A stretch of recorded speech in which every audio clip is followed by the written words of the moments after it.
Pumunta na ang mga otoridad sa iba pang property ni Pastor Apollo Quiboloy sa Prayer Mountain at Glory Mountain sa Barangay Tamayong.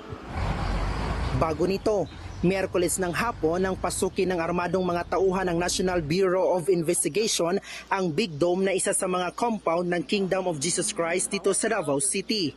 Pakay nilang arestuhin ang founder nitong si Pastor Apollo Quiboloy base sa arrest order na inilabas ng Davao City Regional Trial Court Branch 12. Pero hindi siya nakita. During the service of search warrant, negative sa Pastor Quiboloy.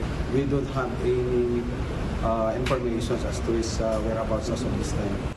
April 1 nang ilabas ng korte ang dalawang arrest warrant. Ang isa ay para sa kasong child abuse. Dawitin dyan ang 5 pang kasamahan ng pastor. 3 sa kanila ang nakapagbayad na ng piyansa tig 80,000 piso. Habang nasa kustudiya na rin ng NBI ang 2 pang sumuko na personal assistant daw ng pastor. Tanging si Quiboloy naman ang akusado sa isa pang arrest warrant para sa kasong sexual abuse. March 14 pa dapat ito ipatutupad pero hindi muna inilabas dahil sa umano'y motion for reconsideration na ihahain daw ng mga akusado sa Department of Justice.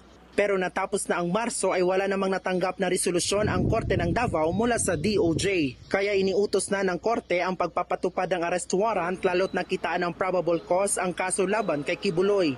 Bailable ang mga kaso ni Quiboloy.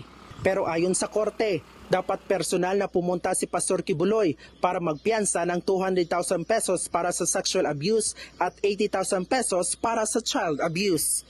May tiniyak naman ang Davao City Police oras na madakip nila si Quiboloy. Whatever the orders, instruction from the higher office, we will follow, ma'am.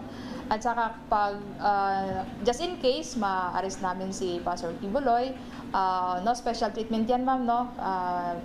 Just in case ma-arrest siya, mayroon kaming custodial facility dito sa headquarters. Meron din kami sa station kung saan siya ma-arrest. Naka-standby rin ang Davao City Police sakaling kailangang alalayan ang Senate Sergeant at Arms sa pagsisilbi ng hiwalay na arrest order ng Senado para kay Quiboloy. Para sa 1PH, Bril Montalvo, News 5.